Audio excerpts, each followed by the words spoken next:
Shalom, selamat pagi semuanya. Bersyukur, berterima kasih pada Tuhan kalau pagi hari ini kita boleh bangun lagi dengan tubuh yang diberkati, dengan kekuatan kesehatan yang baru yang datang daripada Tuhan. Dan kita boleh bersama-sama lagi datang bersyukur kepada Tuhan, menaikkan pujian, syukur, penyembahan dengan penuh rasa kagum, rasa hormat kepada Tuhan. Sebab Dia Allah yang maha besar, Dia El Shaddai, Dia Allah yang layak dipuji di sini.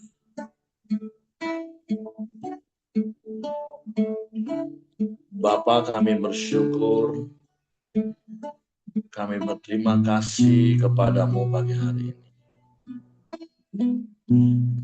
Terima kasih buat pemeliharaan. Terima kasih buat penyertaan. Terima kasih buat semua yang terbaik yang kau lakukan bagi kami. Sungguh kami kagum, kami hormat akan Engkau. Sebab hanya Engkau yang layak dipuji di surga. Pujilah namamu Tuhan.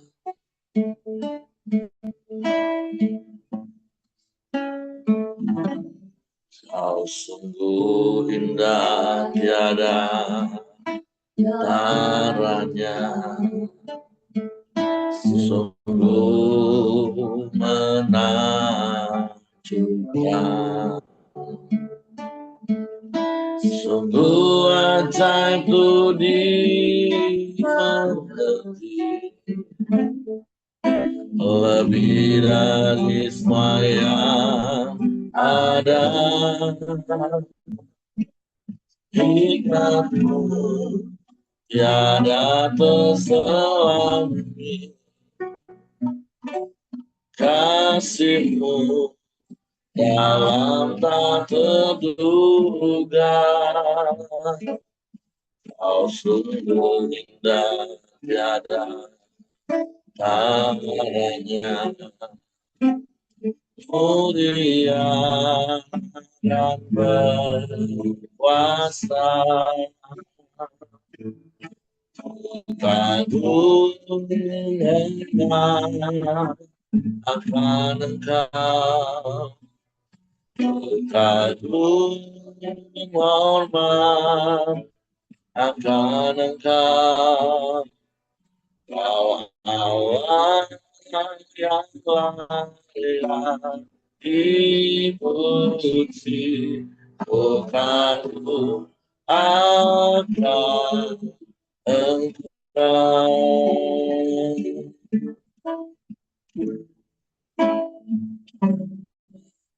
Sungguh indah tiada taranya,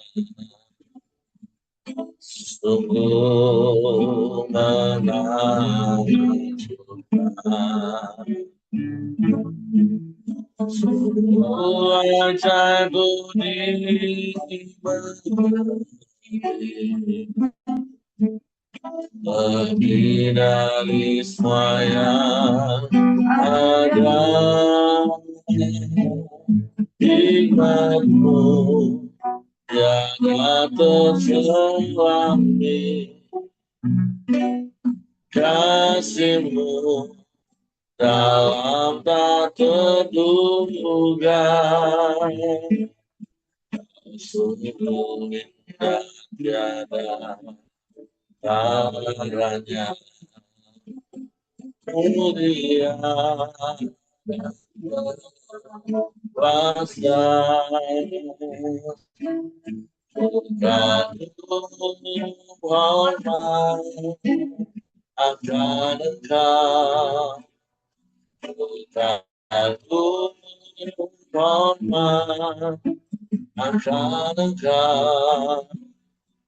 Oh Allah yang layak dipuji, kagum akan Engkau, kagum hormat akan Engkau,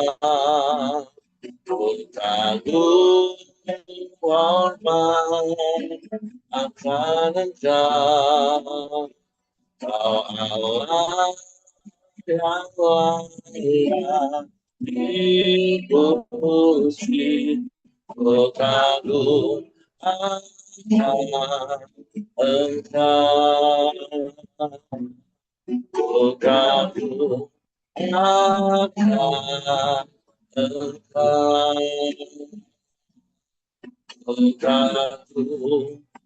kagum akan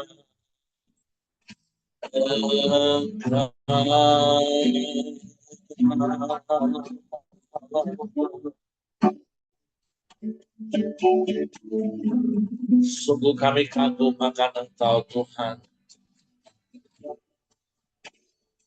Sebab Kau Allah yang dahsyat,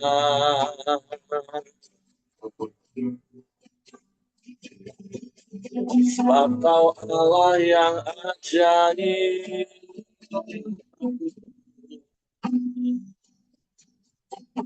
Kau Allah yang berkuasa melakukan segala perkara. Kau hebat,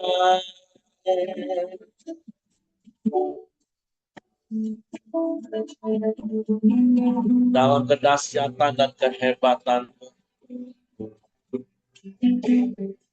Engkau Allah yang begitu mengasihi kami.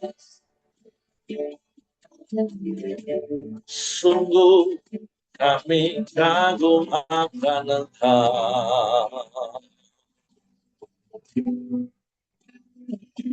Kami kagum akan kasih-Mu yang ajaib, Tuhan. Kasih-Mu yang terindah,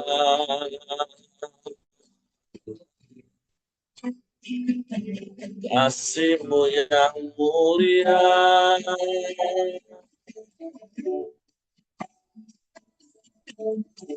tiada yang seperti-Mu, tiada yang lain, hanya Engkau.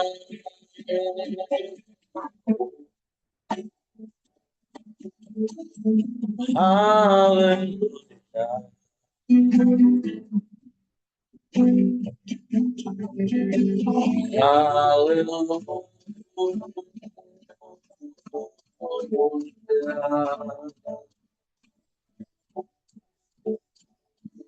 Terpujilah namamu,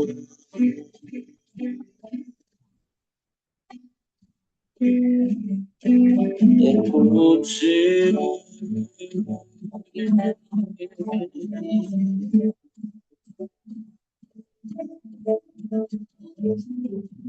hanya Engkau dan tidak ada yang lain. Tidak ada yang sama seperti-Mu.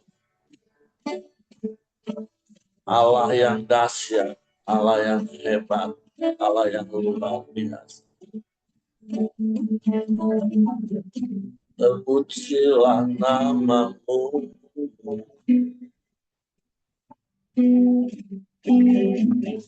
terpujilah namamu, Tuhan.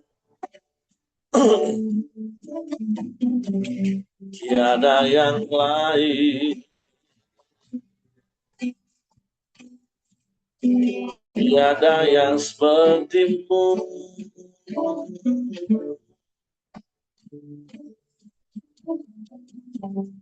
Hanya Engkau, hanya Engkau, penolong yang ajaib, Allah yang dahsyat, Allah yang hebat.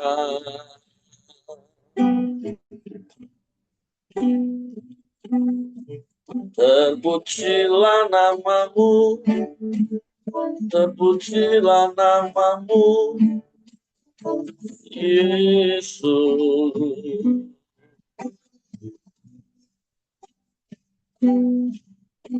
Tuhan,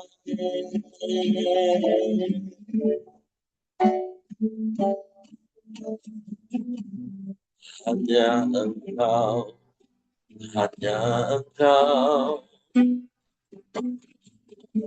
tiada yang lain, tiada yang sama sepertimu. Terpujilah namamu, terpujilah namamu, Yesus, Yesus Tuhan. Namamu ajaib, namamu berkuasa di bumi, di surga. Tidak ada nama lain di bawah kolong langit yang olehnya kami diselamatkan. Hanya namamu Yesus Tuhan. Semua lidah mengaku, semua lutut berlutut menyembah kepadamu, Yesus Tuhan. Haleluya.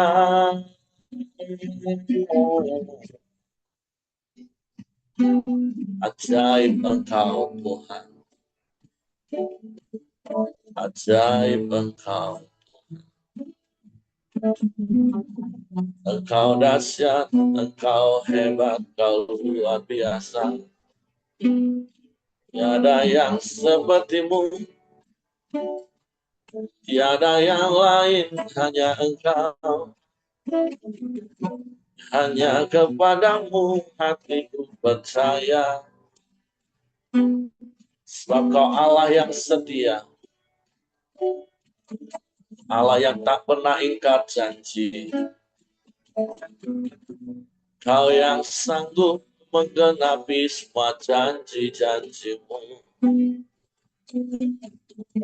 Bagi yang percaya kepadamu.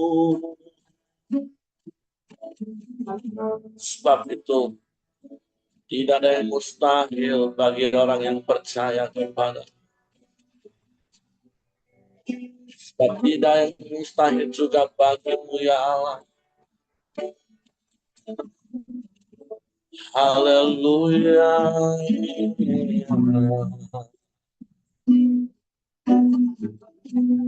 Sebab Engkau Allah yang maha kuasa. Engkau Allah yang maha besar. Engkau El Shaddai. Kami aman di dalam-Mu. Kami tenang di dekat-Mu. Sebab kerajaan-Mu tak tergoncangkan oleh apapun juga. Terima kasih. Terima kasih. Terpuji Tuhan namamu. Terpuji namamu. Haleluya. Haleluya. Haleluya. Ajaib Engkau Tuhan. Ajaib Engkau Allah. Terima kasih. Terima kasih. Haleluya. Haleluya. Mulialah namamu, Yesus, Yesus Tuhan. Ajaib, ajaib, ajaib. Sebab kau dahsyat, kau hebat, kau luar biasa. Penolong yang ajaib. Dan tak pernah terlambat pertolonganmu. Sebab itu kami kagum, kami hormat akan Engkau. Haleluya, haleluya, haleluya. Ajaib, ajaib, ajaib Tuhan. Terpujilah nama, terpujilah nama.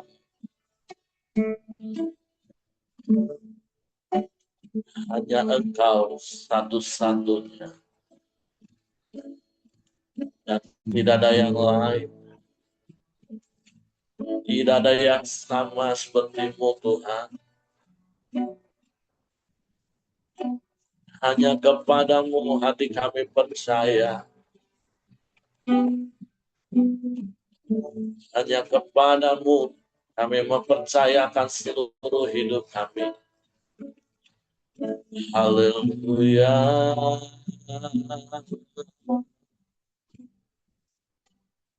Sebab Engkau Allah El Shaddai bagi kami.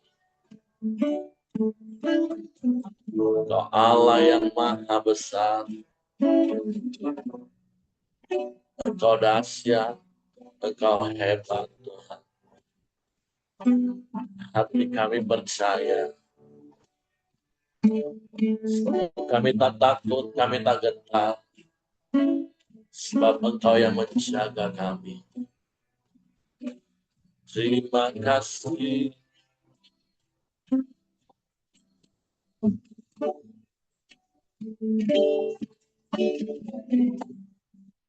Terima kasih.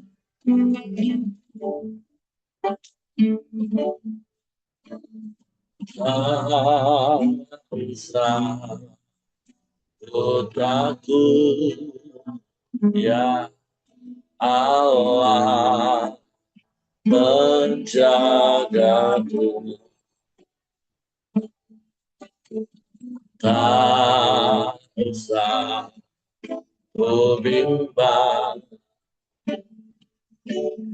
Yesus peliharaku. Tak usah susah, Roh Kudus hidupku. Amin. Tak usah ku cemas, Dia memberkatiku. El Shaddai, El Shaddai, Allah Maha Kuasa. Dia besar, Dia besar, El Shaddai, Dia El Shaddai, El Shaddai, Allah Maha Kuasa. Berkarya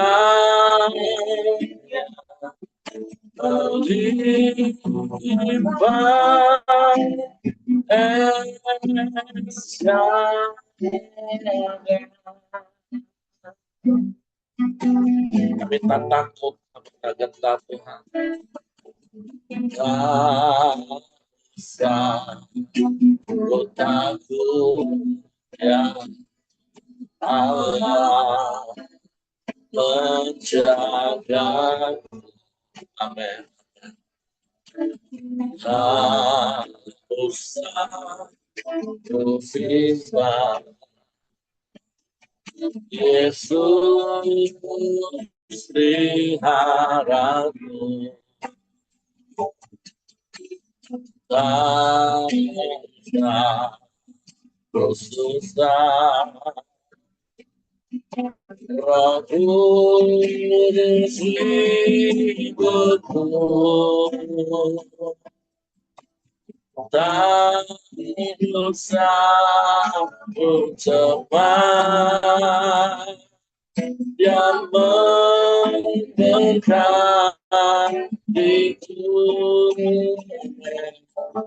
El Shaddai, El Shaddai, Allah kuasa yang besar, yang besar, El Shaddai,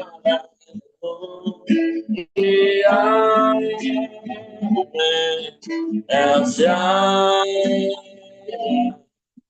El Shaddai, Allah kuasa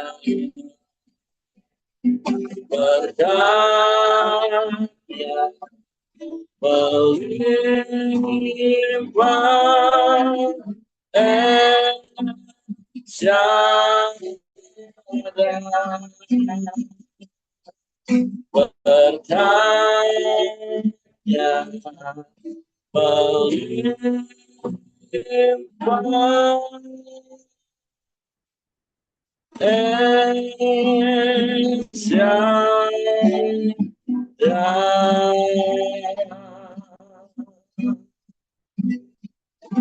Sungguh Engkau El Shaddai, Allah yang maha besar, Allah yang menjaga dan memelihara hidup. Sebab kami tak takut, kami tak gentar. Sebab kami percaya janji firman-Mu ya dan amin. Waktu pagi hari ini kami siapkan hati kami untuk firman. Roh Kudus, tolong kami untuk mengerti dan memahami firman, sehingga kami percaya firman dan kami melakukannya dalam hidup kami. Dalam nama Yesus kami sambut firman. Haleluya, haleluya. Amin. Oke, silakan Kak Joni. Ya, salam semua. Kita pagi hari ini akan sama-sama belajar di Ibrani 9 lagi. Oke, saya akan bacakan di kitab Ibrani pasal 9. Tempat kudus di bumi dan di surga. Memang perjanjian yang pertama juga mempunyai peraturan-peraturan untuk ibadah dan untuk tempat kudus buatan tangan manusia. Sebab ada dipersiapkan suatu kemah, itu bagian yang paling depan, dan di situ terdapat kaki dian dan meja, tempat roti, sajian bagi. Bagian ini disebut tempat yang kudus. Di belakang tirai yang kedua terdapat suatu kemah lagi yang disebut tempat yang maha kudus. Di situ terdapat mezbah pembakaran ukupan dari emas dan tabut perjanjian yang seluruhnya disalut dengan emas. Di dalam tabut perjanjian itu tersimpan buli-buli emas berisi mana, tongkat Harun yang pernah bertunas, dan roro batu yang bertulisan perjanjian. Dan di atas kedua kemuliaan yang menaungi tutup perdamaian, tapi hal ini tidak dapat kita bicarakan sekarang secara terperinci. Demikianlah caranya tempat yang kudus itu diatur. Maka imam-imam senantiasa masuk ke dalam kemah yang paling depan itu untuk melakukan ibadah mereka. Tapi dalam kemah yang kedua, hanya imam besar saja yang masuk sekali setahun. Dan harus dengan darah yang ia persembahkan karena dirinya sendiri dan karena pelanggaran-pelanggaran yang dibuat oleh umatnya dengan tidak sadar. Dengan ini, Roh Kudus menyatakan bahwa jalan ke tempat yang kudus itu belum terbuka selama kemah pertama itu masih ada. Itu adalah kiasan masa sekarang. Sesuai dengan itu, dipersembahkan korban dan persembahan yang tidak dapat menyempurnakan mereka yang mempersembahkannya menurut hati nurani mereka. Karena semuanya itu di samping makanan, minuman, dan berbagai macam perbasuhan hanyalah peraturan-peraturan untuk hidup insani yang hanya berlaku sampai tibanya waktu pembaruan. Kristus adalah pengantara dari perjanjian yang baru. Tapi Kristus telah didatang sebagai imam besar, hal-hal yang baik akan datang. Ia telah melintasi kemah yang lebih besar dan yang lebih sempurna, yang bukan dibuat oleh tangan manusia. Artinya, yang tidak termasuk ciptaan ini. Dan dia telah masuk satu kali untuk selama-lamanya ke dalam tempat yang kudus, bukan dengan membawa darah domba jantan dan darah anak lembu, tapi dengan membawa darahnya sendiri, dan dengan itu dia telah mendapat kelepasan yang kekal.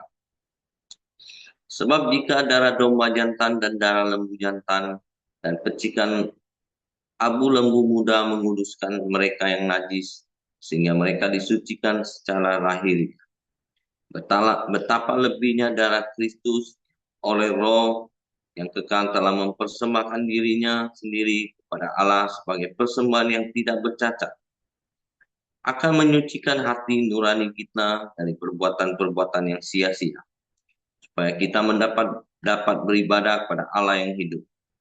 Karena itu, ia adalah pengantara dari suatu perjanjian yang baru, supaya mereka yang telah terpanggil dapat menerima bagian kekal yang dijanjikan. Sebab ia telah mati menebus pelanggaran-pelanggaran yang telah dilakukan selama perjanjian yang pertama. Sebab di mana ada wasiat, situ harus diberitahukan tentang kematian pembuat wasiat itu. Karena suatu wasiat barulah sah kalau pembuat wasiat itu telah mati. Sebab ia tidak berlaku selama pembuat wasiat itu masih hidup. Itulah sebabnya, maka perjanjian yang pertama tidak disahkan tanpa darah. Sebab sesudah Musa memberitahukan semua perintah hukum Taurat kepada seluruh umat, ia mengambil darah anak lembu dan darah domba jantan, serta air dan bulu merah dan hisop, lalu memecihkan kitab itu sendiri dan seluruh umat. Sambil berkata, inilah darah perjanjian yang ditetapkan Allah bagi kamu, dan juga kemah dan semua alat untuk ibadah dipercikannya secara demikian dengan darah. Dan hampir segala sesuatu disucikan menurut hukum Taurat dengan darah. Dan tanpa penumpahan darah tidak ada pengampunan.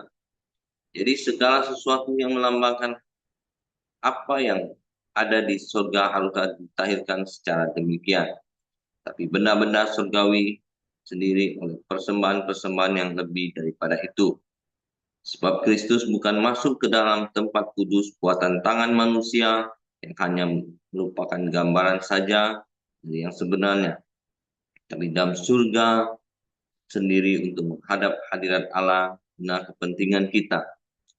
Dan dia bukan masuk untuk berulang-ulang untuk mempersembahkan dirinya sendiri sebagai imam besar setiap tahun masuk ke dalam tempat kudus dengan darah yang bukan darahnya sendiri.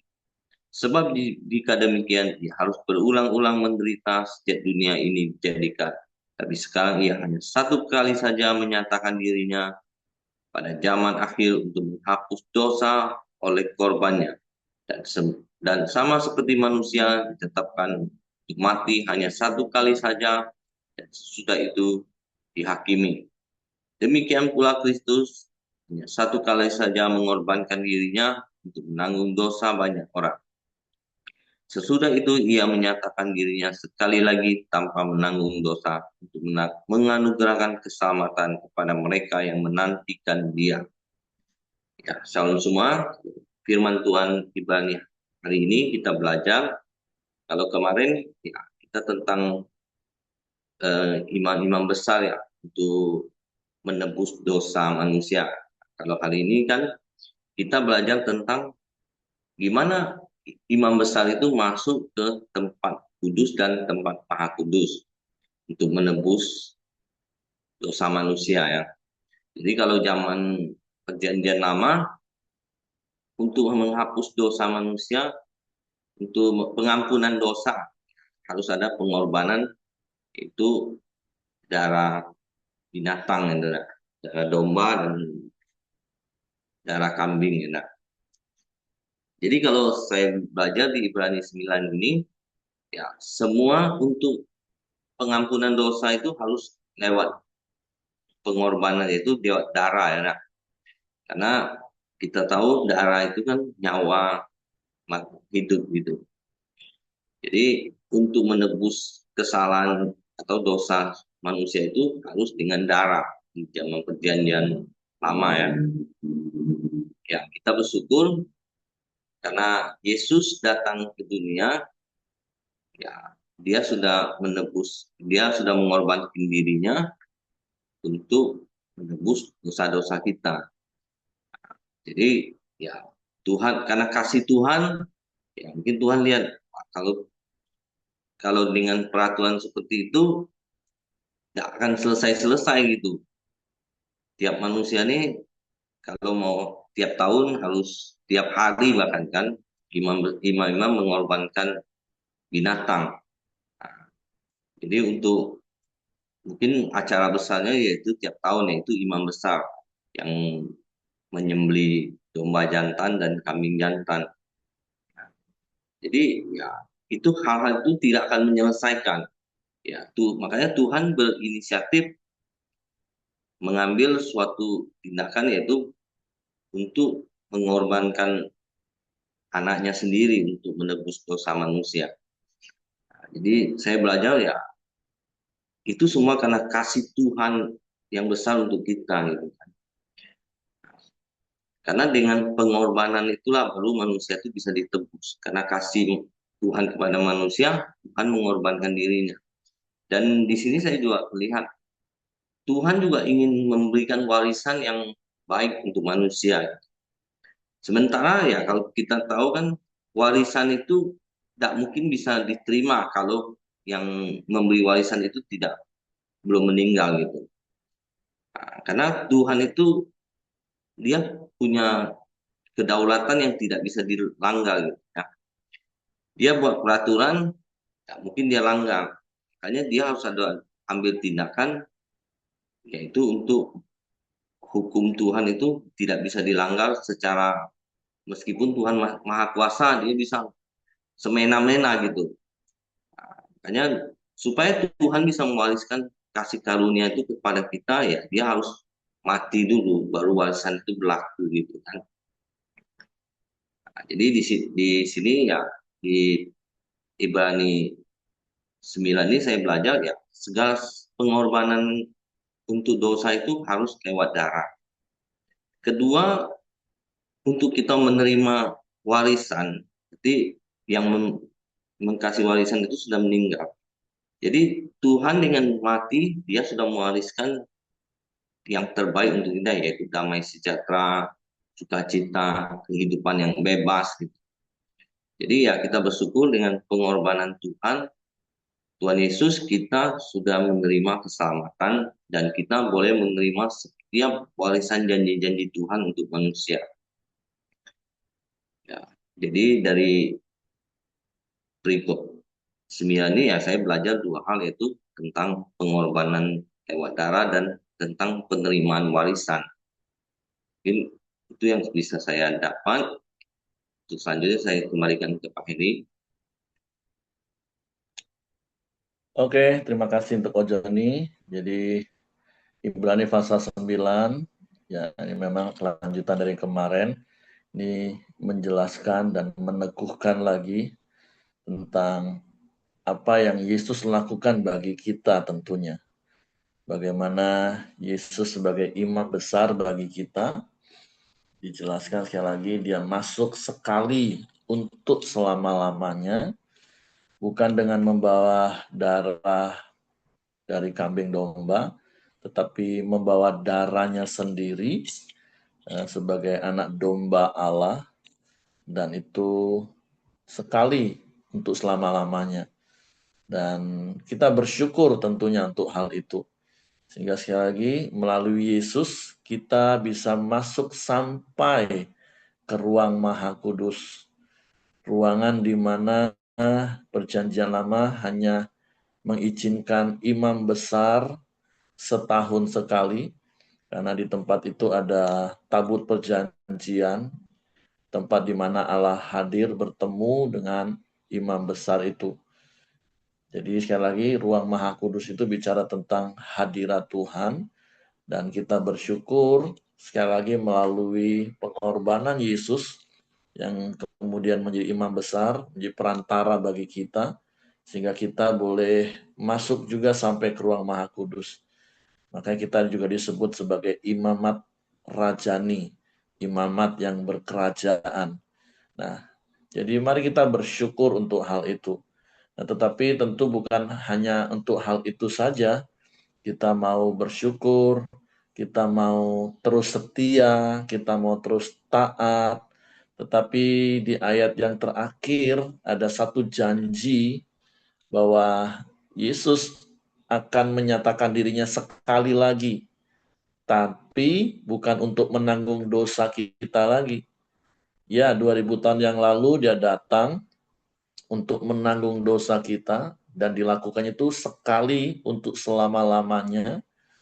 Tetapi pada kedatangannya kembali nanti, seperti ayat yang terakhir katakan, sesudah itu ia akan menyatakan dirinya sekali lagi tanpa menanggung dosa, untuk menganugerahkan keselamatan kepada mereka yang menantikan dia. Nah, ini yang sedang kita nanti-nantikan. Jadi seperti yang saya katakan tadi, bukan saja kita mau bersyukur untuk pengorbanan Yesus di kayu salib, yang membuat kita ditebus, dikuduskan, dibenarkan, dilayakkan untuk terus ada di hadirat Tuhan. Itu yang harusnya membuat kita benar-benar bersyukur, dan sebagai ungkapan rasa syukur kita hidup mengasihi Tuhan, dan dibuktikan dengan ketaatan kita kepada firman Tuhan, kesetiaan kita kepadanya sampai akhir hidup kita. Dan sekali lagi bukan hanya hal itu saja, tapi kita mau menanti-nantikan kedatangannya kembali, karena ketika nanti Yesus datang kembali, maka dia menganugerahkan. Tentu konteks keselamatan yang dimaksud di ayat ini bukan berarti, oh kalau gitu kita ini belum diselamatkan. Enggak. Kita sudah menerima anugerah keselamatan itu. Tapi dalam konteks keselamatan itu artinya ya secara kesempurnaan kita akan berkumpul bersama-sama dengan Tuhan, kekal selama-lamanya dalam kerajaannya. Nah, oleh sebab itu, kalau kita kembali merujuk kepada kitab Wahyu, pasal 3:10, di situ juga katakan, karena engkau menuruti firman-Ku, yaitu untuk tekun menantikan Aku, maka Aku akan melindungi engkau pada hari pencobaan yang akan datang ke atas seluruh muka bumi. Nah, jadi hari-hari ini, mari Bapak Ibu, kita terus bertekun kepada firman yang mengajarkan kita untuk menantikan. Karena sekali lagi ayat ini dengan jelas katakan, hanya bagi mereka yang menantikan dia, Yesus akan datang menyatakan dirinya. Bukan untuk lagi menanggung dosa kita, tapi menganugerahkan keselamatan. Tentu secara sempurna. Kita diselamatkan roh, jiwa, tubuh kita. Seperti yang pernah saya katakan waktu menjelaskan di surat Rasul Paulus kepada jemaat di Tesalonika. Kan waktu kita mengaku di mulut, percaya di hati bahwa Yesus satu-satunya Tuhan dan Juru Selamat dalam hidup kita, maka hari itu kita menerima Zoe, hidupnya Allah, rohnya Allah. Sehingga roh kita itu menerima anugerah keselamatan. Artinya ketika nanti pun kalau nggak sampai Yesus datang kembali, kita udah meninggal, menanggalkan tubuh kita yang fana ini, tapi roh kita itu sudah selamat. Artinya roh kita nggak akan binasa, nggak akan mati. Roh kita sudah memiliki hidup yang kekal. Nah, tapi dalam perjalanan waktu kekristenan kita, seperti yang saya katakan nanti di surat Petrus kita akan ketemu ayatnya, supaya kita menerima keselamatan jiwa kita. Nah, jiwa kita ini juga perlu diselamatkan. Bagaimana caranya? Ya dengan kita terus merenungkan firman. Karena di dalam jiwa itu kan ada pikiran, kehendak, perasaan yang harus terus-menerus dari hari ke hari menjadi serupa dengan Kristus. Makanya Paulus kepada jemaat di Filipi pernah katakan, hendaklah dalam hidupmu bersama kamu menaruh pikiran dan perasaan yang terdapat juga dalam Kristus Yesus. Sehingga ketika pikiran dan perasaan Kristus ada dalam hidup kita, tentulah keinginan kita menjadi sama seperti keinginan Kristus. Itu jiwa kita, Bapak Ibu, yang sampai hari ini sedang dalam proses. Karena kadang keinginan daging kita masih kadang mau menyeret, perasaan kita kadang masih bisa terluka, kehendak kita kadang masih ngawur, Bapak Ibu. Nah, tapi ketika kita tekun dengar firman, renungkan firman, nah itu akan membaharui jiwa kita, pikiran, kehendak, dan perasaan kita.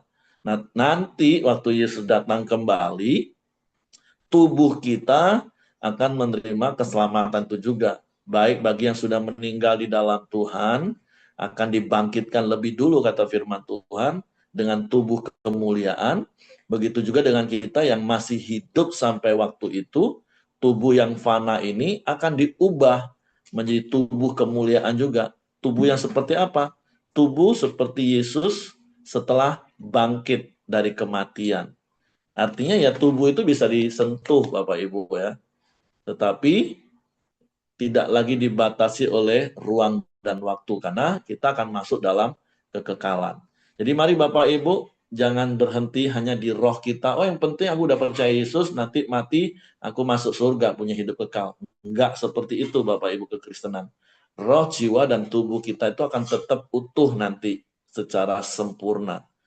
Tapi selama masih dalam hidup ini ya jiwa kita harus terus mengalami proses keselamatan itu, diselaraskan dengan firman. Baru nanti waktu Yesus datang kali yang kedua, tubuh kita juga akan diubahkan sempurna.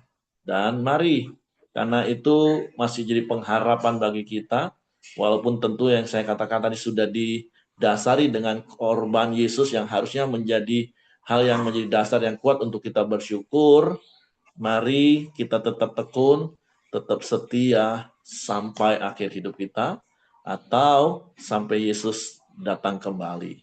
Oke, itu saja yang saya tambahkan. Terima kasih untuk Ko Joni. Silakan kalau ada yang mau menambahkan apa yang didapat. Kalau tidak ada, saya serahkan kepada Pak Yusya untuk berdoa, dan nanti akan ditutup oleh Ko Joni. Baik, Bapak Ibu, kalau tidak ada yang membuat pertanyaan, mari kita bersepakat, kita bersatu di dalam doa. Bapa di dalam surga, kami bersyukur untuk pagi hari ini atas kemurahan Tuhan, atas penyertaan-Mu ya Bapa sepanjang kehidupan kami. Kami mau bersyukur untuk firman Tuhan pada pagi hari ini yang mengajarkan kami ya Bapa untuk mengucap syukur atas kebaikan Tuhan yang sudah menebus kami dari dosa, dari penghambaan dosa sekali untuk selama-lamanya ya Bapa. Sungguh kami bersyukur karena Engkau adalah Allah kami yang langsung menyelamatkan kehidupan kami. Terima kasih juga Bapak untuk warisan keselamatan, sehingga kami boleh menerima sukacita dalam dan hidup selalu di dalam pengharapan. Dan pengharapan kami adalah menantikan kedatangan Tuhan yang kedua kalinya, menantikan keselamatan yang sesungguhnya, dan kami mengimani bahwa kami akan hidup bersama-sama dengan Kau dan menerima mahkota kehidupan ya Bapa. Ajari kami terus untuk bertekun di dalam firman, supaya setiap hari jiwa kami, roh kami, dan pikiran kami diperbarui dari sehari ke seharian. Terima kasih ya Bapak untuk hamba-Mu, Joni Samuel yang sudah menyampaikan kebenaran firman Tuhan pagi hari ini. Tuhan terus berkati, urapi, di dalam setiap langkah kehidupannya ya Bapa, berkati keluarga dan setiap pekerjaan yang dia lakukan ya Bapa. Bapa di dalam surga, kami juga mau berdoa untuk saudara-saudara kami. Kami ingat kepada orang tua kami, Pak Ongko, yang saat ini di dalam pemulihan. Kami berdoa dalam nama Tuhan Yesus supaya Engkau terus siap menjamah sakit penyakitnya ya Bapa. Engkau lakukan pemulihan, berikan sukacita dan pengharapan terus ya Bapa. Berkati juga keluarga yang terus untuk merawat supaya eh, dengan sukacita me- menge- merawat ke orang tua kami ini ya Bapa. Terima kasih ya Bapa. Kami juga mau berdoa untuk saudara kami Willy dan Nilu yang terus berpengharapan untuk program untuk memiliki buah hati mereka ya Bapa. Kami berdoa dalam nama Tuhan Yesus, Engkau memberkati kandungan Nilu, Engkau yang sanggup menjamah, Engkau sanggup membuat sesuatu yang tidak ada menjadi ada, sehingga mereka juga boleh hidup dan boleh memperoleh keturunan ilahi ya Bapa. Terima kasih ya Bapa, kami juga mau berdoa untuk kondisi bangsa dan negara kami saat ini ya Bapa. Kalau dalam saat ini dunia juga kurang baik-baik ya Bapa, kami berdoa di dalam nama Tuhan Yesus bahwa bangsa kami, Engkau tetap pimpin ya Bapa. Berkati juga setiap pemimpin, mulai dari yang paling tinggi sampai yang ada di setiap daerah ya Bapa, supaya mereka juga boleh bekerja dengan didasarkan takut akan Engkau. Kami juga mau berdoa untuk setiap bangsa, setiap rakyat kami ya Bapa, supaya mereka juga terus hidup di dalam pengharapan, sekalipun dalam kondisi ekonomi yang sedang sulit ya Bapa. Kami terus percaya bahwa Tuhan terus memberikan pengharapan kepada kami di tengah-tengah bangsa ini. Terima kasih ya Bapa untuk setiap hal yang boleh kami terima, berkat yang boleh kami terima. Kami juga mau berdoa untuk setiap hamba-hamba Tuhan yang telah Engkau pakai ya Bapak untuk memberitakan kabar baik supaya Tuhan tetap jaga mereka di dalam kondisi dunia saat ini ya Bapak. Kalau begitu banyak sekali hal-hal yang mulai menghambat, tetapi kami percaya Tuhan selalu menaruhkan iman dan kepercayaan bahwa kami terus menjadikan saksi di tengah-tengah bangsa ini ya Bapak. Mari Bapak Ibu kita sama-sama kita berdoa Bapa kami. Bapa kami yang di surga, dikuduskanlah namamu, datanglah kerajaanmu, jadilah kehendakmu di bumi seperti di surga. Berikanlah kami pada hari ini makanan kami yang secukupnya, dan ampunilah kami akan kesalahan kami, seperti kami juga mengampuni orang yang bersalah kepada kami. Dan janganlah membawa kami ke dalam pencobaan, tetapi lepaskanlah kami daripada yang jahat. Karena Engkaulah yang empunya kerajaan dan kuasa dan kemuliaan sampai selama-lamanya. Bapak terima kasih, kami bersyukur Tuhan buat setiap kebaikan dan kemurahan-Mu, buat setiap anugerah yang sudah Kau berikan kepada kami. Biar Tuhan, Kau selalu menyertai dan menuntun setiap langkah kami hari ini. Kami boleh menerima setiap berkat yang terbaik yang Kau sediakan buat kami hari ini. Kami menerima setiap berkat-Mu hanya di dalam nama Yesus. Haleluya. Amin. Oke, semangat pagi, selamat beraktivitas, dan Tuhan Yesus memberkati kita semua.